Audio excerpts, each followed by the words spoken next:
Super BS.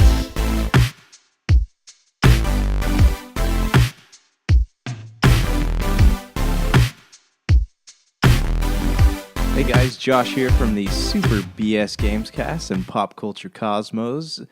I have another review for you guys. As many of you know, I'm an avid Assassin's Creed fan, and like many gamers out there, I had the chance to pick it up and play it over the holidays. So here are my thoughts. While I don't necessarily agree with a lot of the things reviewers are saying, there are some pretty great things about this game and some pretty bad things. So I'm just going to jump into it here. When it comes to gaming, Ubisoft is a company that's never been shy of a few press headlines.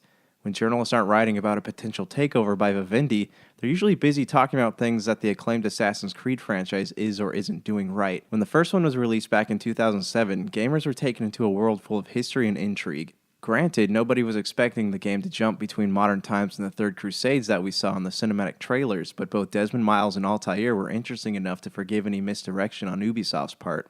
While it took them 2 years to develop a sequel, all of the Assassin's Creed entries became annual releases after the charming and tragic adventures of Ezio Auditore in Assassin's Creed 2. In 2010, we saw the release of Brotherhood, 2011 Revelations, 2012 Assassin's Creed 3, 2013 Black Flag, which despite critical complaints about the scope of the game was actually, in my opinion, the best one so far.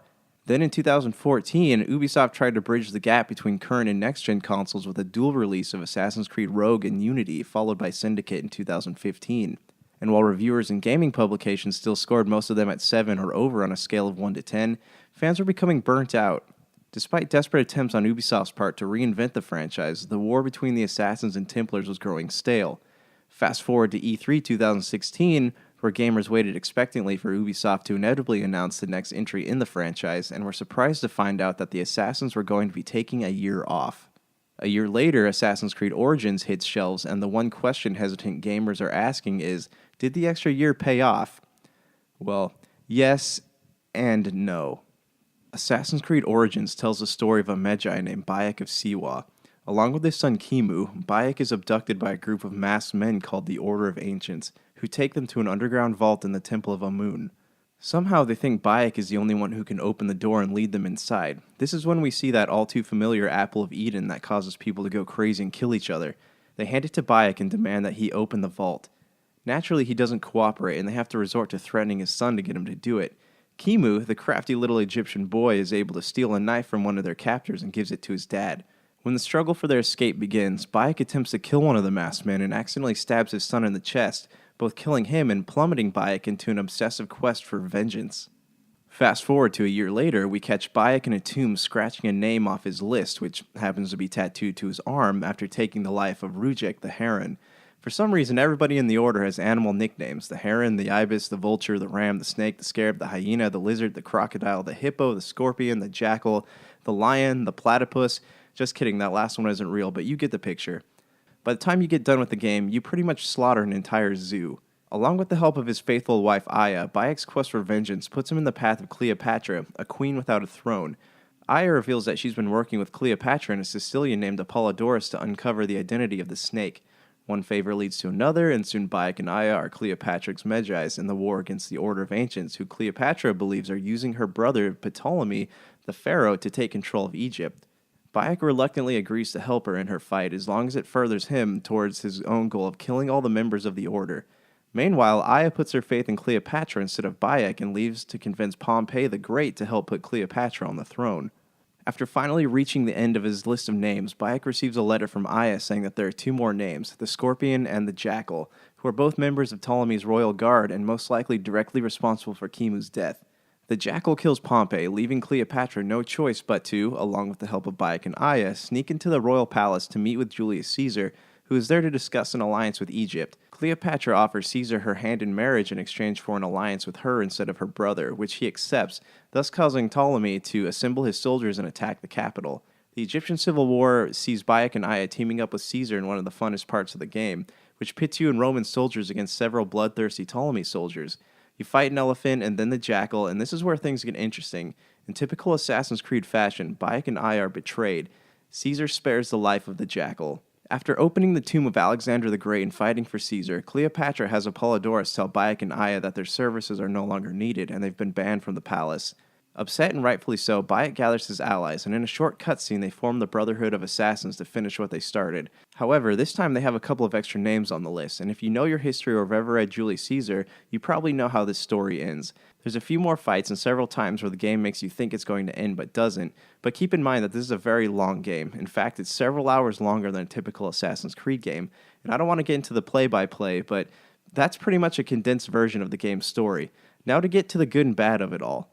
Taking a year off did great things for both the gameplay and development of the characters. Unlike other annual games like Call of Duty and the various attempts at story-driven sports games, creating an Assassin's Creed game requires more than a few reskins and a 6-hour campaign.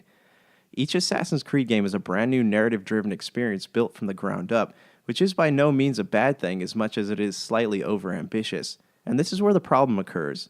The games kept getting bigger, example, the jump from Assassin's Creed 3 to Black Flag, but the development cycle stayed the same. This is why there are so many problems with Assassin's Creed Unity. When the franchise made its first original entry on next-gen consoles, everybody was expecting a massively scaled game that took full advantage of everything the next generation of consoles had to offer. Instead, they got a game that was indeed massive, but for every good thing the game had to offer, there were at least 10 bugs that needed fixing. While Syndicate was a bit stronger coming out the gate, it played it safe instead of attempting to innovate, thus filling the void in the yearly cycle but not offering gamers anything new. So did the year off help? Hell yeah, it did. Assassin's Creed Origins succeeds in every aspect the last few entries failed in. While there are a few bugs, and I'll get to those, the gameplay was smooth and the combat flowed with the grace of a Devil May Cry game, and I mean that in a good way. When reviewers compared the game to an RPG, I was hesitant to believe them. After spending over 40 hours exploring the vast lands of Egypt, I now understand why they feel that way. Not only is the map huge, there are several areas you won't even go to unless you're a completionist, but it's filled with tombs and forts for you to explore and raid. The pyramids, while not overly long ventures, are mysterious and satisfying enough to make venturing off the beaten path feel more like an accomplishment and less of a waste of time. Then there are the side quests. Well, part of this will go into my bad section and you'll see why. For the most part, they're fairly simple and still interesting, and where previous entries in the franchise had side quests that could take longer than some of the main ones, all the side quests in Origins help contribute to the story's overall narrative. For example, there's a priest that gives Bayek some questionable liquid that sends you into a dream fight with a giant snake, and you can actually go back to him and find out what the dream means if you complete the side quests he has. Some of them even help flesh out Bayek's past, and the really cool thing about completing everything is that most of the people you help while doing these side quests will become assassins in the end of the game. Another area that Origins succeeded in is character development. This is something that the Assassin's Creed franchise hasn't done well in the past. The franchise suffers from Bruce Wayne syndrome. All of their protagonists have been tragic characters shaped by one or two significant events, but there's very little change or development past the point of taking up the cause of the assassins. Yes, Ezio Auditore's story has a little more substance to it, but after 3 games there's only so much interest you can invest in a character like that. As for Bayek of Siwa, he was by far the most enjoyable protagonist that's ever appeared in the franchise. While his quest is driven by revenge, he still cares for his home and the people who live there, and every encounter he has with strangers and people from his past are fun and genuine. Though he gives up his marriage for the cause of the Brotherhood, at the end of the day he seems like somebody you'd want to sit down and have a beer with. Finally, one of the best things about this game is that it returns you to present time. The last few entries have been seen through, if at all, the eyes of anonymous modern protagonists whose on-screen time, while interesting, isn't easy to invest in. This time, however, being in the shoes of Layla Hassan, a researcher at Abstergo's Historical Research Division, you feel both the modern plight and severity of the Assassin Templar struggle.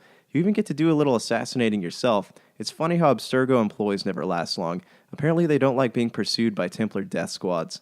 And in between your time exploring the cave and the Animus, if you stop by Layla's computer, you'll find some neat Easter eggs that bridge the gaps between the Assassin's Creed movie, Origins, and even Ubisoft's other tentpole series, Watch Dogs. Now, let's dive into the bad. Because of the game's massive scope and size, it almost feels daunting at points. There are areas of the map that serve no purpose besides going there just to unfog them and get the map achievement or trophy. Exploring early on in the game is difficult because each new area has a suggested level, and by the time you reach any level above 35, chances are you're either close to finishing the game or getting burnt out on doing non-story items. Speaking of story, they do a great job of fleshing out a non-typical Assassin's Creed story in this game, but they don't do a great job of ending it. Much like Lord of the Rings, Origins has several places where it feels like it should end but doesn't. While Bayek is an interesting character and well-developed, his wife Aya feels one-dimensional and even during the naval missions somewhat boring. Then there's the long cutscene at the end that explains what happened after the game's several endings and where the first Assassin's Bureau was established. We get it, it's an Origins game. It was in the title. We don't need a 5-minute video telling us who the assassins are, and we especially don't need Aya to break the fourth wall trying to be an unburnt and uninteresting Deadpool. I think after 10 main entries, we have a pretty good idea of who the assassins are and why they do what they do. And let's not forget about poor Bayek. Everything he did in this game was motivated by a love of his family. And in the end, Aya throws away her marriage for the Brotherhood. How can somebody endure so much for so little payoff? The writers over at Ubisoft probably thought they were being courageous and clever, but it felt cheap and lazy, sort of like killing an animal to draw tears from an audience. In gameplay, the leveling system was tedious at the best of times. Yeah, gaining levels gave you access to better gear and armor, but you got access to those things without having to level up in previous Assassin's Creed games. This was one of the many things that felt like a knockoff of The Witcher and Elder Scrolls. And because all of the weapons do essentially the same amount of damage once they're fully upgraded, there isn't much motivation to explore tombs and forts that might offer something better. While we're on side quests, they did such a great job at developing Bayek's character that his interactions with the people during the side quests feel too short or like they're lacking depth. Lastly, let's talk about the story and how it contributes to the franchise as a whole. Basically, it doesn't. Oh, but it's an origin story. It's not supposed to, says other people. Even bad origin stories and B-grade horror movies do something to propel their respective franchises forward. The Star Wars prequels at least helped explain where this series could go after Return of the Jedi, which is absolutely nowhere after The Last Jedi, but uphill or downhill, at least there's still momentum. Origins, while interesting, didn't do anything to move the franchise forward. We got a glimpse of the Apple of Eden, but not further information about the first civilization or what happened to Minerva after she escaped into the world in Black Flag. And while I'm glad they brought a new modern protagonist to the fold, there were a lot of missed storytelling opportunities in her arc. When this game came out, reviewers were scoring it with 8s and 9s out of 10. They clearly didn't play the game all the way to the end. Few reviewers probably play games until the very end, which makes the idea of a rating system seem rather pointless. However, after investing more than 40 hours into this game, I can tell you with confidence that I both loved and hated it. I look back on it with both awe and disappointment. I don't know if there are any story expansions planned at the moment, but I hope to see Bayek get something that at least resembles a happy ending. The gameplay, combat, and character development are all fresh and new, but if the narrative of the franchise doesn't move forward soon, it's only a matter of time before that franchise burnout returns, and not even a year off is going to reinvigorate it. Overall, the game was fun and well-paced. Egypt is beautiful and full of places to explore and mysteries to investigate. The story was lacking and the endings felt cheap, but hey, Rome wasn't built in a day, no pun intended. And even baby steps are at least steps in the right direction. I give this game a 7.5 out of 10. If you're tired of sifting through flea markets for rare and unique games, we can help. Retro City Games in Henderson, Nevada, only 5 minutes from the Las Vegas Strip, has all your favorite gaming staples, classics, and a wide selection of rare games with new stuff always appearing on our shelves. Come in and chat with Nicole or Doug about your love of games and watch as they help you complete your collection or find your childhood favorite. And don't forget, Retro City Games loves trade-ins. So if you have any Nintendo, Super Nintendo, Sega, Xbox, PlayStation, or even PC games, come in and visit Retro City Games today. Welcome to the new metropolis of gaming, Retro City Games.